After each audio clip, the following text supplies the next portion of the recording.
Alright friends, welcome to 2017!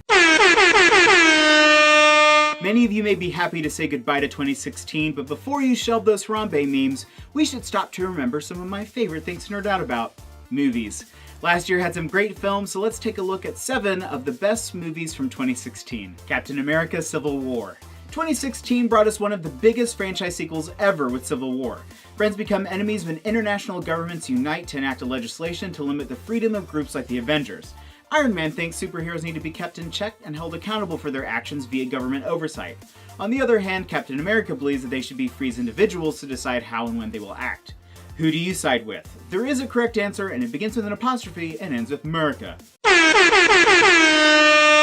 We can thank the directors, the Russo brothers, for bringing some of the best superhero action sequences to life. I was nerding out during the scene at the airport where we see the two groups go head to head. It was so good. The third installment of the Captain America series also brought introductory looks at 2 new characters, Black Panther and the new Spider-Man, both of which do an excellent job, and I cannot be more excited for their solo movies. Doctor Strange. Not soon after Marvel said they won't make any more origin stories, hey, we get an origin movie. Granted, it's one of the best origin stories they've given us, but come on, Marvel. Brilliant and arrogant surgeon Stephen Strange pursues healing after an accident ruins his hand's precision.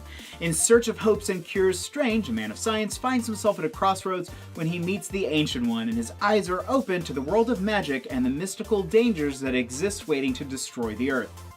Full disclosure, the movie plays out like the first Iron Man, but instead of Stark in his suit, we have Stephen Strange and magic, but it's so good. Forget about common origin story tropes for a second, we've got some really dope magic. Even if you're not a superhero movie fan, the visuals alone are reason to go watch Doctor Strange. If you can watch it in 3D, I highly recommend it. Every action sequence is so intricate and mind-bending, the first fight scene was probably one of the coolest fights I've ever seen. Brandon Berg-Kirtlesnoot does a great job as Doctor Strange, but my favorite performance goes to Tilda Swinton as the Ancient One. She does a great job of conveying so much with just very subtle movements. For those who enjoy Doctor Strange, you're in luck, because we'll see Benadryl Crumplehorn reprise his role in November 2017's Thor Ragnarok. 10 Cloverfield Lane. A spiritual successor to 2008's Cloverfield, director Dan Trachtenberg and producer J.J. Abrams brings this tension-filled story to the big screen. After getting into a car wreck, Michelle wakes up in an underground doomsday bunker built by the ever-so-creepy Howard, who claims they're under attack by chemical warfare. Questions arise as Howard's sanity seems less and less stable. In my opinion, first clue should have been that they're with someone who built their own doomsday bunker. To keep it spoiler-free, I'll just say that the movie features really strong performances by each of the 3 main actors: John Goodman, Mary Elizabeth Winstead, and John Gallagher Jr. John Goodman is super creepy as Howard, and although Winstead will always be Ramona Flowers to me, her character stands out for being written really well.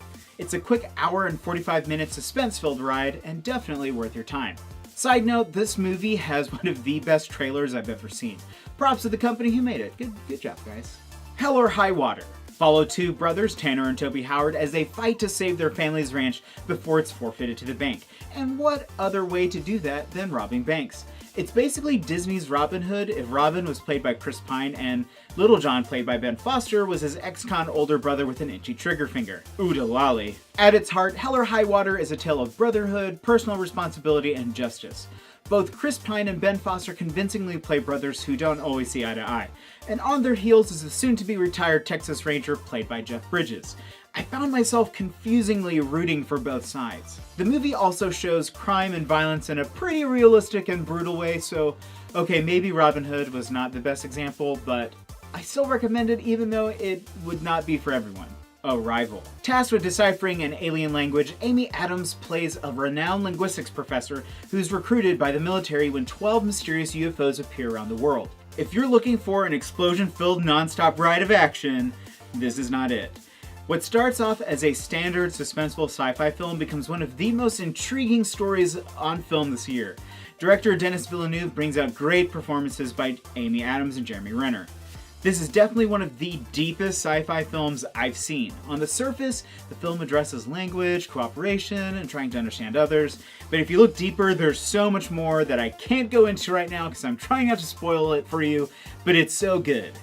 Arrival was nominated for Best Picture and definitely deserved it. I highly recommend you go see it as soon as you can.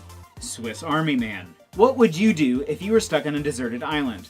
If you answered ride Daniel Radcliffe's farting corpse off the island, then boy do I have a movie for you. Swiss Army Man follows Hank, a hopeless man played by Paul Dano, who is stranded on a deserted island. While in the process of hanging himself, Hank sees a body wash up on shore.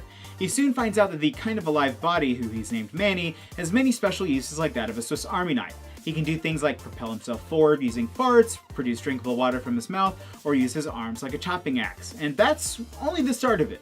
As Hank seeks his way back to his love Sarah, Hank teaches Manny about all the joys of life and love. I'm not normally the type of guy that likes fart jokes constantly, but I laughed so much during this movie. It's probably not going to be for everyone. This is not your kid's Harry Potter. Comes with a bit of maturity warning. Things can get pretty uncomfortable sometimes.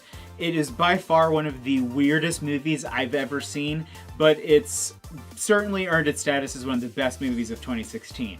I would go so far to say that it's probably my favorite Daniel Radcliffe movie.